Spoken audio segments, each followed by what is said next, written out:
Competition ইন্টারন্যাশনালভাবে and first পেজেন্ট আমি আসলে এগুলোর মধ্যে ছিলাম না কখনো, বাট কোথা থেকে ভূত চাপলো চলে এসেছি। বাট ভালো ভূতই চেপেছিল, কারণ খুব মজা হচ্ছে, অনেক কিছু শিখছি। আর মনে হচ্ছে যেখান থেকে যা যা শিখছি এগুলো আগামীতে অনেক সুন্দর করে সবাইকে জানাতে পারবো। অর্জনটা এখানে থাকবে যে এখানে আসলে এমন কেউ নেই যে বাংলাদেশ চিনে না। তো এখানে সবাই, এখানে যতগুলো দেশ আছে মিস বাংলাদেশকে এক নামে চিনে। যদি তাকে জিজ্ঞেস করা হয়, সে আমার পাশে আছে miss Sri Lanka. Hi miss Sri Lanka, do you know which country I'm from? Yeah, of course, she's from Bangladesh and she's really, really salty. Thank you, thank you. So হ্যাঁ, এটাই যে বাংলাদেশকে সবাই চিনছে, জানছে। আমার কাছে মনে হয় যে ক্রাউন হয়তো বা দেখা যাচ্ছে যে ক্রাউন অনেক বড়, এখানে আসলে ক্রাউনের জন্য আমারও অনেক প্রিপারেশন দরকার ছিল, যেটা আমি সময়টা পাইনি। মাত্র 14 দিনের মাথায় আমার সব কিছু করতে হচ্ছে। সো ওইটা আমি বলবো না, ওইটা হচ্ছে সৃষ্টিকর্তার হাতে, ওইটা কে পাচ্ছে না পাচ্ছে সেটা জানি না, কিন্তু যে এক্সপিরিয়েন্স পাচ্ছে এটাই অনেক বড় কিছু আমার জন্য। বাংলাদেশকে আমি তুলে ধরছি আমাকে দিয়ে। আমার কাছে মনে হয় যে আমার যে মানে আমার যে ক্যারেক্টারিস্টিক্স, এটা আসলে মানুষ অনেক পছন্দ করে।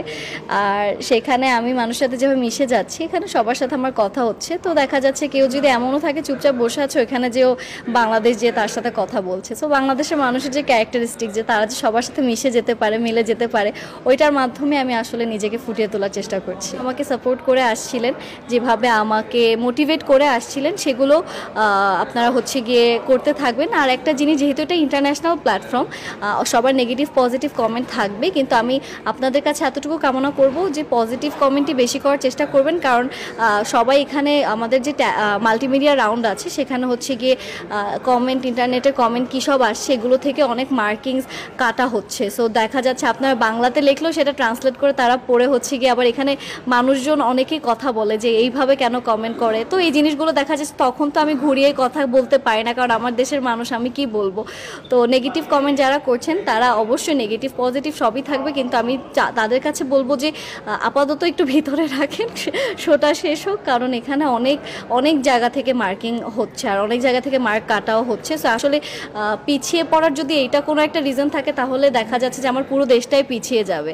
তো এইটার তো আমি একা সাফার করব না, আমার পুরো বাংলাদেশই সাফার করবে। তাও এই জন্য সব বাংলাদেশের মানুষের জন্য আমি বলবো যে নেগেটিভিটিটা আমরা যত দূরে রাখতে পারি, পজিটিভটা বেশি ছড়ানোটা বেটার আমাদের জন্য, কারণ বাকি দেশও এটাই করছে। কিছুই ভালো। এখন দেখা যাচ্ছে যে রক্ষণশীলতা অবশ্যই, এটা তো অনেক ম্যান্ডেটরি, আর এটাকে আমিও রেসপেক্ট করি।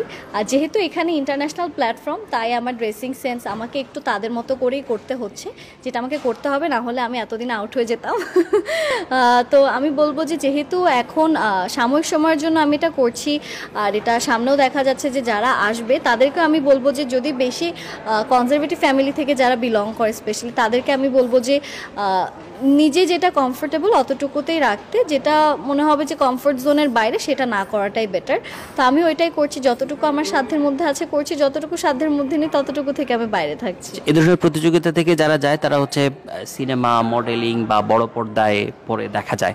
আপনার ভবিষ্যৎ পরিকল্পনা কি, কোথায় দেখা যাবে? আমার ভবিষ্যৎ পরিকল্পনা এটাই যে আমি যেটার আশায় ছিলাম যে মানুষকে সেবা করা, আমি ওইটা করব। আর আমার নিজের আসলে একটাই ইচ্ছা ছিল মিস ওয়ার্ল্ডে আসার। সো মিস ওয়ার্ল্ডে তো চলে এসেছি, এখন এখানে এক্সপিরিয়েন্স নিচ্ছি। আর ভবিষ্যৎ পরিকল্পনা হচ্ছে আমার নিজের বিজনেস করা, আমি নিজের বিজনেস করতে চাই, তো ওইটা নিয়ে আমি প্ল্যানিং করব। এখন কাজ যদি ভালো হয় সেক্ষেত্রে করব, আর না ভালো হলে আমি যেটা করছিলাম সেখানে আগিয়ে যাব, দেখি কি হয়। এটা আসলে ভবিষ্যৎটা ভবিষ্যতেই রেখে দেই।